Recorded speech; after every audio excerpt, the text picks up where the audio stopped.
সবাইকে শুভেচ্ছা। আমি মোহাম্মদ ইব্রাহিম।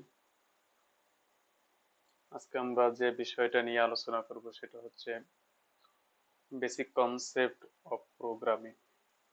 প্রোগ্রামিং এর মৌলিক ধারণা নিয়ে আজকে আলোচনা করব। তো এখানে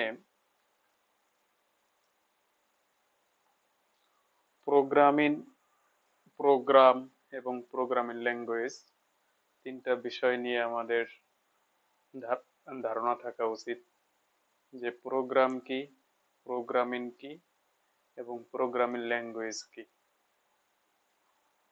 প্রথমে যে বিষয়টা, প্রোগ্রাম হচ্ছে কোনো সমস্যা সমাধানের জন্য আমরা যে নির্দেশ সমষ্টি প্রদান করে থাকি বা এ সেট অফ ইনস্ট্রাকশন, তাকে প্রোগ্রাম বলে। আমাদের নির্দিষ্ট সমস্যা সমাধানের জন্য, অর্থাৎ কম্পিউটারের মাধ্যমে যদি আমরা কোনো নির্দিষ্ট সমস্যা সমাধানের জন্য যে ইনস্ট্রাকশন গুলো আমরা দিয়ে থাকি, তাই হচ্ছে তার সমষ্টি হচ্ছে প্রোগ্রাম। আর যে কৌশল বা পদ্ধতি ব্যবহার করে আমরা এই সমস্যাগুলো সমাধান করব, সেই কৌশল বা পদ্ধতি অবলম্বন করাই হলো প্রোগ্রাম। তো কোনো নির্দিষ্ট সমস্যা সমাধানের জন্য পর্যায়ক্রমিকভাবে কোনো নির্দিষ্ট সমস্যা সমাধানের জন্য যে কৌশল বা অবলম্বনগুলো আমরা কৌশল বা প্রক্রিয়া অবলম্বন করব, তাই হচ্ছে প্রোগ্রামিং। আর প্রোগ্রামিং ল্যাঙ্গুয়েজ কি? একজন প্রোগ্রামার কমিউনিকেট টু কম্পিউটার অর্থাৎ কম্পিউটারের সাথে যোগাযোগ করার জন্য বা কোনো নির্দিষ্ট সমস্যা সমাধানের জন্য বা নিজের কাজের সুবিধার জন্য যে ল্যাঙ্গুয়েজ বা ভাষা ব্যবহার করে থাকে, সেই ভাষা কি বলা হয়? Programming language. তো আমরা জানলাম প্রোগ্রাম কি, প্রোগ্রামিং কি এবং প্রোগ্রামিং ল্যাঙ্গুয়েজ কি। এখন কয়েকটা প্রোগ্রামিং ল্যাঙ্গুয়েজে যদি আমরা উদাহরণ দিয়ে থাকি, যেমন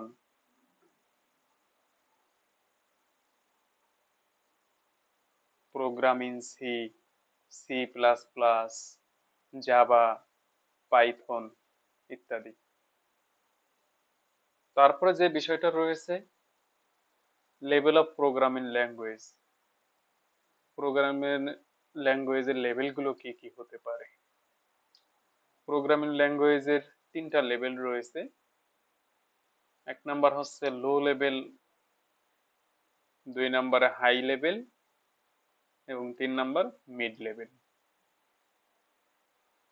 তো লো লেভেল ল্যাঙ্গুয়েজ কে দুই ভাগে ভাগ করা হয়েছে। একটা হচ্ছে মেশিন ল্যাঙ্গুয়েজ আর একটা হচ্ছে অ্যাসেম্বলি ল্যাঙ্গুয়েজ।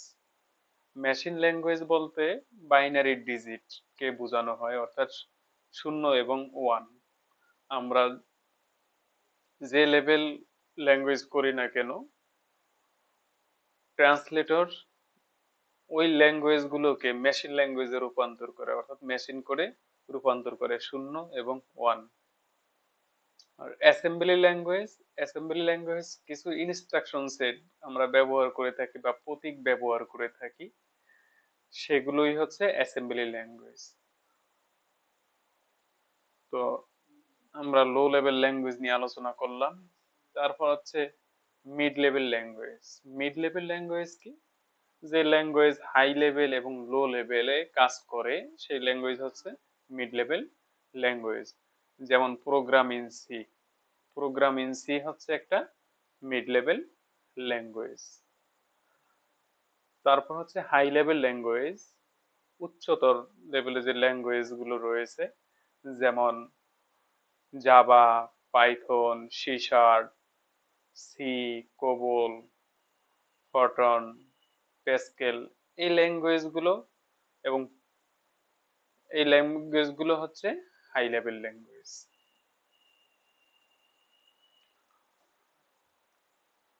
তারপরে প্রোগ্রামিং করতে গেলে আমাদের দুইটা বিষয়ে স্বচ্ছ ধারণা থাকা উচিত। একটা হচ্ছে অ্যালগোরিদম আর একটা হচ্ছে ফ্লোচার্ট।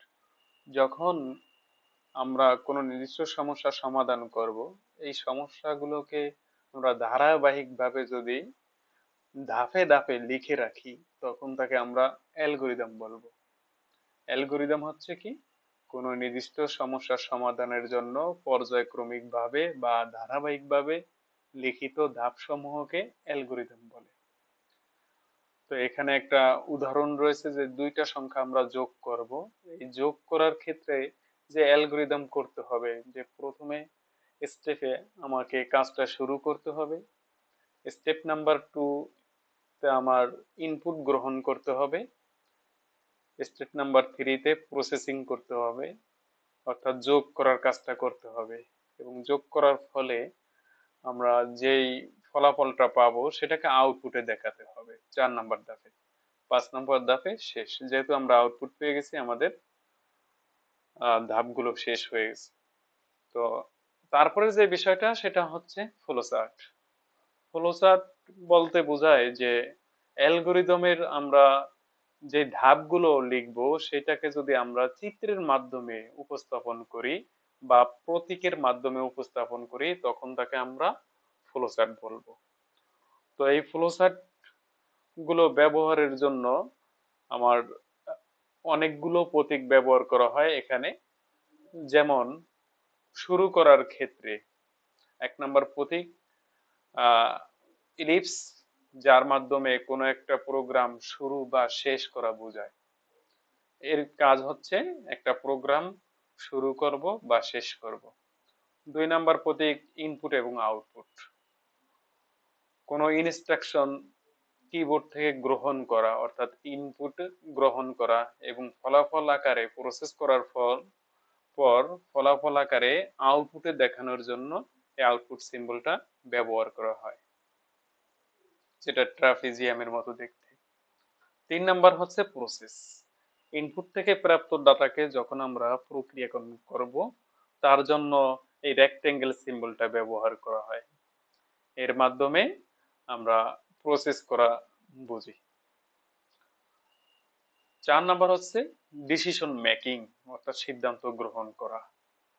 অর্থাৎ কোনো কন্ডিশন অ্যাপ্লাই করার ক্ষেত্রে এই সিম্বলটা ব্যবহার করা হয়, যার মাধ্যমে সিদ্ধান্ত গ্রহণ করা হয়।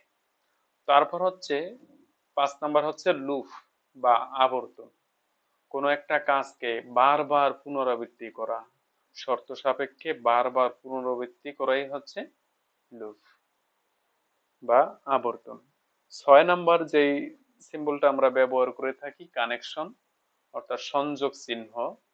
একাধিক আউটপুটকে একটা আউটপুটে রূপান্তর করার ক্ষেত্রে এই সিম্বলটা মাধ্যমে আমরা প্রদর্শন করে থাকি, অর্থাৎ কানেকশন দেওয়া।